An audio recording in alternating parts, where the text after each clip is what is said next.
Hello everyone, नमस्कार। हमारे YouTube channel में आपका हार्दिक स्वागत है। दोस्तों, माघ महीने के कृष्ण पक्ष की चतुर्थी तिथि को संकष्टी चतुर्थी का व्रत रखा जाता है और इस साल सकट चौथ की डेट को लेकर कन्फ्यूजन है कि सकट चौथ का व्रत 10 जनवरी या 11 जनवरी को रखा जाएगा। तो ये कन्फ्यूजन भी दूर करेंगे। शास्त्रों के अनुसार प्रत्येक माह के कृष्ण पक्ष की चतुर्थी संकष्टी चतुर्थी और शुक्ल पक्ष की चतुर्थी विनायक चतुर्थी होती है। लेकिन अगर बात करें माघ माह के कृष्ण पक्ष की चतुर्थी तिथि की, तो प्रचलित भाषा में इसे सकट चौथ का व्रत कहा जाता है और इसे माघी संकष्टी, लंबोदर संकष्टी, तिलकुटा चौथ, तिल चौथ, माघी चौथ कई नामों से इसे जाना जाता है। सभी चतुर्थी में माघ मास की चतुर्थी विशेष मानी जाती है।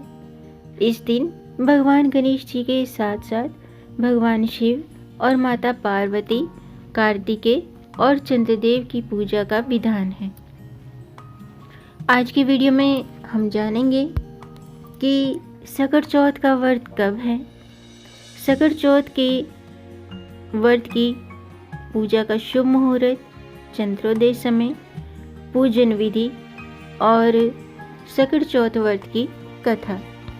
तो वीडियो शुरू करने से पहले आपसे एक खास बात, अगर आप इस चैनल पर नए आए हैं और पहली बार आए हैं तो इस चैनल को सब्सक्राइब कर दीजिए और बेल आइकन बटन प्रेस कर दीजिए ताकि आने वाली वीडियो देख सकेंगे आप सबसे पहले। और जिन्होंने ये चैनल सब्सक्राइब कर दिया है उनका दिल से आभार, बहुत बहुत धन्यवाद। दोस्तों, इसी तरह इस चैनल के साथ जुड़े रहिएगा और अपना प्यार हमें देते रहिएगा। वीडियो को अंत तक जरूर देखिएगा ताकि कोई भी जानकारी छूट न जाए, क्योंकि दोस्तों आधी अधूरी जानकारी से आधा ही लाभ मिलता है, इसलिए हमारे साथ अंत तक बने रहिएगा। तो आइए शुरू करते हैं। दोस्तों, 7 जनवरी 2023 से माघ महीना शुरू हो जाएगा। माघ महीने के कृष्ण पक्ष की चतुर्थी को संकष्टी चतुर्थी का व्रत रखा जाता है। इसे सकट चौथ, लंबोदर चतुर्थी, माघी चतुर्थी, तिलकुटा चौथ के नाम से जाना जाता है। ऐसा माना जाता है कि सकट चौथ व्रत के प्रभाव से संतान को दीर्घायु और बेहतर स्वास्थ्य का वरदान मिलता है। वैसे तो साल में सभी चतुर्थी महत्वपूर्ण हैं, लेकिन सकट चौथ, बहुला चौथ और वक्रतुंड चतुर्थी का खास महत्व है। इसे बड़ी चतुर्थी भी कहा जाता है। इस दिन माताएं संतान की लंबी उम्र के लिए निर्जला व्रत रखती हैं। इस दिन गणपति की पूजा तिल से की जाती है। माना जाता है कि सकट चतुर्थी का व्रत संतान पर आने वाले हर संकट से उसे बचाता है। सकट चौथ को कई नामों से जाना जाता है और सकट चतुर्थी के दिन संकट हरण गणेश जी की पूजा की जाती है। आइए जानते हैं कि साल 2023 के पहली संकष्टी चतुर्थी यानी कि सकट चौथ व्रत की सही तिथि क्या है। साल 2023 में सकट चौथ या तिल चौथ का जो व्रत है वो 10 जनवरी मंगलवार को है।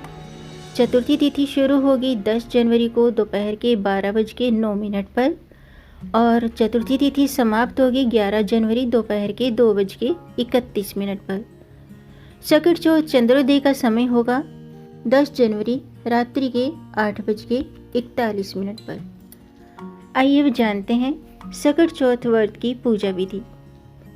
दोस्तों, शास्त्रों के अनुसार इस दिन सकट हरण, संकट हरने वाले भगवान गणेश जी की पूजा की जाती है और यह व्रत महिलाओं द्वारा संतान की दीर्घायु और उनके सुखी जीवन की कामना के लिए किया जाता है। इस दिन महिलाएं निर्जला व्रत रखती हैं। इस दिन ब्रह्म मुहूर्त में उठकर स्नान के बाद व्रत का संकल्प लें। और फिर पूजा स्थल में एक साफ चौकी पर मिट्टी से बने हुए गणेश जी की प्रतिमा स्थापित करें और धूप दीप जलाकर प्रतिमा का श्रृंगार करें। और अब प्रतिमा को चंदन से तिलक करें। अक्षत, दुर्वा घास, लड्डू, पान सुपारी, धूप दीप अर्पित करें। पूजा में ओम गं गणपते नमः इस मंत्र का जाप करते हुए नैवेद्य के रूप में तिल और गुड़ के बने हुए लड्डू भोग के रूप में गणपति बाप्पा को अर्पित करें। अंत में सकट चौथ की कथा पढ़कर आरती करें और रात्रि में चंद्रोदय के बाद चंद्रमा को जल का अर्घ्य देकर व्रत संपन्न करें। चतुर्थी के व्रत में चंद्रदेव की पूजा के बाद ही व्रत संपन्न होता है। माघ माह के सकट चौथ व्रत में चंद्रोदय के बाद चंद्र पूजन करके व्रत का पारण करना चाहिए। इस दिन चांद की पूजा का विशेष महत्व होता है। चतुर्थी के दिन चांद निकलने के पश्चात चंद्रमा को दूध मिले हुए जल से अर्घ्य दें और तिल, गुड़, दुर्वा अर्पित करें और चंद्रदेव को धूप दीप अर्पित करें। मनोकामना और व्रत की सफलता की कामना करते हुए व्रत पूरा करें। आइए अब जानते हैं सकट चौथ व्रत का महत्व। दोस्तों, महिलाएं सकट चौथ का व्रत सुखी जीवन और संतान की लंबी उम्र के लिए रखती हैं। इस व्रत में तिल के लड्डू गणेश जी को अर्पित किए जाते हैं और तिल से ही पूजा की जाती है। शास्त्रों के अनुसार माघ माह की चतुर्थी के दिन भगवान गणेश जी ने अपने माता पिता की परिक्रमा करके अपनी तेज बुद्धि का परिचय दिया था। माना जाता है कि इस दिन विधि विधान से गणपति जी की पूजा और मंत्र जाप करने से संतान की बुद्धि, विवेक और बल में वृद्धि होती है। गौरी पुत्र गजानन साधक की हर मनोकामना पूरी करते हैं और सकट चौथ का व्रत निर्जला ही किया जाता है। इसमें चंद्रमा की पूजा का खास महत्व होता है। चतुर्थी तिथि सभी तिथियों की माँ होती है। चतुर्थी के स्वामी विघ्नहर्ता भगवान श्री गणेश जी हैं। सकट चौथ का व्रत रात में चंद्रमा की पूजा के बाद ही पूरा होता है। चंद्रमा को अर्घ्य दिया जाता है। ज्योतिष शास्त्र में चंद्रमा को मन का कारक माना गया है। ऐसा माना जाता है कि इस दिन चंद्रमा की पूजा करने से और अर्घ्य देने से संतान निरोगी रहती है और स्त्रियों को अखंड सौभाग्य का वरदान प्राप्त होता है। अब मैं सकट चौथ व्रत कथा शुरू करती हूँ। आप भी ध्यान से सुनिएगा, क्योंकि दोस्तों अगर आप व्रत रखते हैं तो सकट चौथ व्रत में कथा के बिना पूजा का फल प्राप्त नहीं होता है। इसलिए व्रत कथा जरूर पढ़नी चाहिए या सुननी चाहिए। पौराणिक कथा के अनुसार एक नगर में साहूकार और उसकी पत्नी रहते थे। दोनों का धर्म कर्म के काम में मन नहीं लगता था।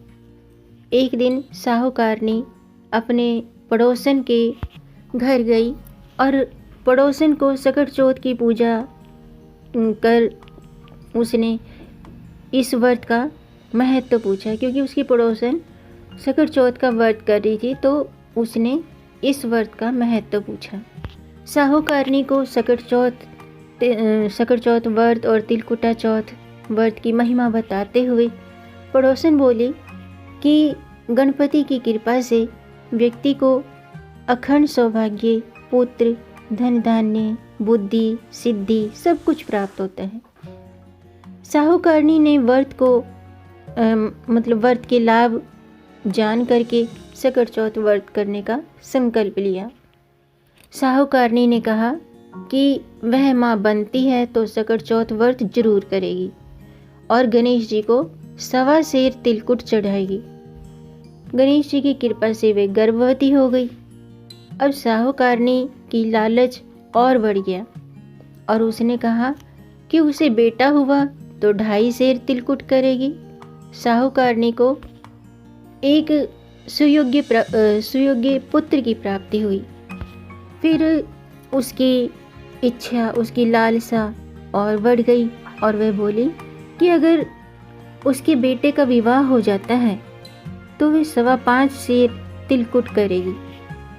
गजानन के वरदान से उसका विवाह भी हो गया, लेकिन वह तिलकुट चतुर्थी करना भूल गई। साहूकारनी के बेटे का विवाह तय हो गया और लोभी लालची साहूकारनी को सबक सिखाने के लिए गणपति जी ने अपनी माया से शादी वाले दिन उसके बेटे को गायब कर दूर कहीं जंगल में पहुंचा दिया। माता पिता और सभी वर के गुम हो जाने पर चिंतित होने लगे। विवाह टल गया। एक दिन साहूकारनी की होने वाली बहू सखियों संग जंगल में दुर्वा लेने गई थी।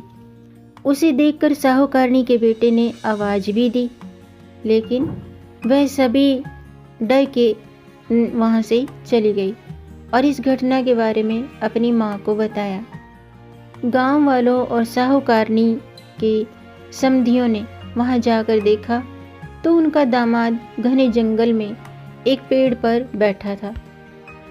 उसने अपनी सभी को अपनी माँ की गलती बताई और कहा कि माँ ने सकट चौथ व्रत करने का वचन दिया था, लेकिन उसे पूरा नहीं किया, जिसके कारण सकट देव यानी कि गणपति जी नाराज हैं।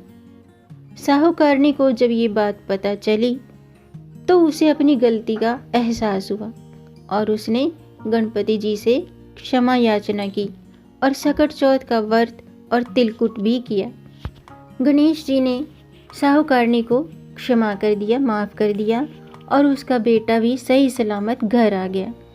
कहते हैं कि सकट चौथ के प्रभाव से संतान पर कभी कोई आँच नहीं आती और तभी से ये व्रत किया जाने लगा।